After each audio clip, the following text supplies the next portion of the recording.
Voilà, je vais vous dire quelque chose qui est très dur à entendre. Il faut que les peuples se libèrent eux-mêmes. Vous avez fait l'expérience du contraire en Libye.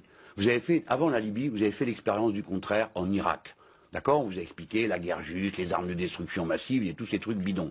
Le résultat, c'est que c'est une guerre civile effroyable dans ce pays et que la démocratie n'a pas fait un mètre en avant. C'est l'inverse. C'est-à-dire que le pays s'est quasiment autodétruit. Toutes les interventions, écoutez, c'est depuis la grande révolution de 1789, hein, comme disait Robespierre, les gens n'aiment pas les missionnaires armés. Hein. Eh bien, tous ces gens sont des missionnaires armés. Et chaque fois qu'on fait ça, qu'on intervient militairement, le résultat est un désastre. Au Nord Mali, par exemple, il faut intervenir ou... Bah, vous voyez, le Nord Mali, pourquoi y a-t-il un problème? Parce que nous avons fait la guerre en Libye dans des conditions telles que les armes se sont répandues de tous côtés. Eh bien, je vous redis qu'au Mali, il n'y a pas de solution militaire. Je vous le redis très tranquillement. Par conséquent, au Mali, ce qu'il faut faire, c'est la concertation nationale et des élections. C'est ça qu'il faut faire au Mali. Ce n'est pas des coups d'État et des interventions militaires. Si vous faites une intervention militaire, si vous aidez les uns contre les autres, le résultat, c'est que... Il ne faut pas aider à éradiquer AQMI au Nord Mali, selon vous. Parce que non, vous dites qu'il faut faire des élections. Mais attendez, là, le Nord Mali... Non, mais reprenez votre phrase d'une manière qui corresponde à un fait concret. Aider à quoi? Éradiquer AQMI... AQMI au Nord Mali. Voilà, c'est ça. Alors, éradiquer AQMI, comment allons-nous faire? Nous allons envoyer des hélicoptères de combat, des troupes au sol. La France voudrait aider l'Union africaine à le faire. Voilà. Voilà. Est-ce qu'il faut aider l'Union africaine à le faire? Oui, il faut aider l'Union africaine. Voilà. Mais nous n'avons pas, nous, à aller intervenir au sud de l'Algérie avec nos troupes. Et alors, comment on aide l'Union africaine?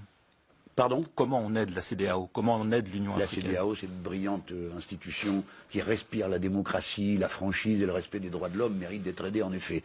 Non, la situation est la suivante. Les seuls militaires, parce que là on peut parler de choses concrètes au lieu de brasser des phrases en général, qui peut aller là-bas? Hein, qui peut faire un travail politique et militaire qui tient à peu près la route avec les armées africaines? Qui peut le faire? Hein? Il n'y en a pas 50 de pays. Le Nigeria et le Sénégal. Le Nigeria, ils sont anglophones. Bon, envoyer des troupes anglophones dans une zone francophone, il y a que vous pour trouver une idée pareille. Deuxième élément, qui pourrait y aller? Le Sénégal. Le Sénégal ne peut pas y aller. Pourquoi? Parce qu'il y a des troupes. C'est la seule armée réellement professionnelle et aguerrie.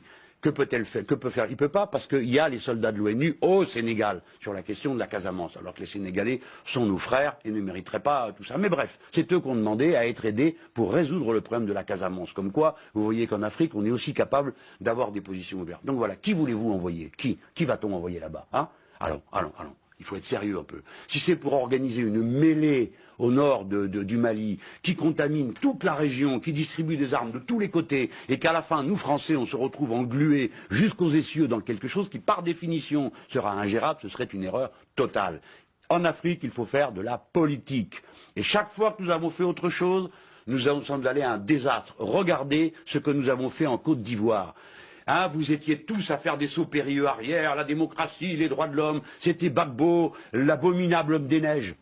D'accord, il est là-bas maintenant, au tribunal international. Des centaines de gens sont en prison, qui ne sont ni jugés, qui ne donnent lieu à aucune espèce de travail judiciaire. Le fils de Gbagbo, qui a pour unique motif d'inculpation qu'il est le fils de Gbagbo. Cet homme n'a jamais eu aucune espèce d'activité politique, a été détenu pendant des mois et des mois dans une fosse, et personne ne l'a défendu parce qu'il s'appelait Gbagbo. Qu'avons-nous fait en Côte d'Ivoire? Qu'est-ce que nous avons rétabli? Qu'est-ce que nous avons fait de si beau que ça vaille la peine qu'on s'en vante aujourd'hui? Rien. Eh bien maintenant, ça suffit. La politique à l'égard de l'Afrique, ça peut être que d'aider sans cesse à ce que l'on se parle, à ce qu'il y ait de la démocratie et à ce qu'on vote.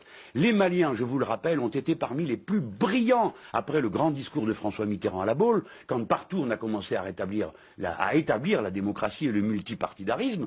Eh bien, les Maliens ont été parmi les plus formidables, les plus exceptionnels. Donc il ne faut pas douter des Maliens. Ils ont une aptitude à la démocratie et à la bonne compréhension. Alors si demain, un gouvernement malien, avec ses propres armes, sa propre armée, sa propre légitimité fondée sur le vote des citoyens, prenez la décision d'aller faire la guerre à des troupes qui seraient arrivées d'un autre pays armées par d'autres pays, ce serait une autre situation. Mais là, il s'agit, alors qu'on a un pouvoir brinque-ballant, d'aller implanter tout d'un coup nos armées en aidant je ne sais quel condottière du coin, mercenaires de toutes sortes que l'on rassemblerait, rameuterait, pour aller faire quoi? Hein? Se battre contre, vous m'avez dit quoi là, l'AQMI, le machin, c'est-à-dire quelques bandes armées qui sont là, qui prennent prétexte de l'islam pour se livrer à toutes sortes de banditisme, qui n'ont rien à voir avec l'islam. Il suffit que vous vous renseigniez auprès des musulmans, ben, tout ça est une honte. Donc commençons par rétablir, aider les Maliens à se redonner un État, une armée et une démocratie, et ils seront capables de régler eux-mêmes les problèmes.